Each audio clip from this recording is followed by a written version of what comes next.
ডিসেম্বরের মধ্যে 11 লক্ষ মানুষকে আবাস যোজনার টাকা, বাংলার আবাস যোজনার প্রথম কিস্তির টাকা দেবে সরকার। 20 ডিসেম্বরের মধ্যে প্রথম কিস্তির টাকা রাজ্য সরকার দেবে। মুখ্য সচিব এবং জেলা শাসকদের সঙ্গে বৈঠকে সিদ্ধান্ত চূড়ান্ত। টাকা বরাদ্দে স্বজন পোষণ নয়, কড়া নির্দেশ নবান্নের। টাকা বরাদ্দ নিয়ে কেন্দ্রের সঙ্গে সংঘাতের মধ্যেই এই সিদ্ধান্ত নেওয়া হচ্ছে রাজ্যের তরফে।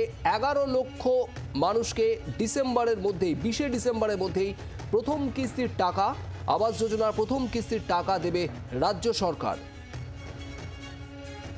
মুখ্য সচিব এবং জেলা শাসকদের সঙ্গে যে বৈঠক, সেই বৈঠকে সিদ্ধান্ত চূড়ান্ত হয়েছে। টাকা বরাদ্দে কোনো রকম স্বজন পোষণ নয়, কড়া নির্দেশ নবান্নের তরফ থেকে দেওয়া হয়েছে। টাকা বরাদ্দ নিয়ে কেন্দ্র এবং রাজ্যের মধ্যে যে সংঘাত চলছে, সেই সংঘাতের আবহেই এই সিদ্ধান্ত নেওয়া হয়েছে, যেখানে বলা হচ্ছে ডিসেম্বরের মধ্যেই 11 লক্ষ মানুষকে আবাস যোজনার টাকা, বাংলার আবাস যোজনার প্রথম কিস্তির টাকা দেবে রাজ্য সরকার। 20 ডিসেম্বরের মধ্যে প্রথম কিস্তির টাকা রাজ্য সরকার দেবে।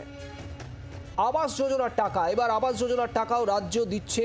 প্রথম কিস্তির টাকা 20 ডিসেম্বরের মধ্যে 11 লক্ষ মানুষের কাছে পৌঁছে যাবে, এমনটা সিদ্ধান্ত নেওয়া হয়েছে। আপনার প্রতিক্রিয়া জানতে চাইব।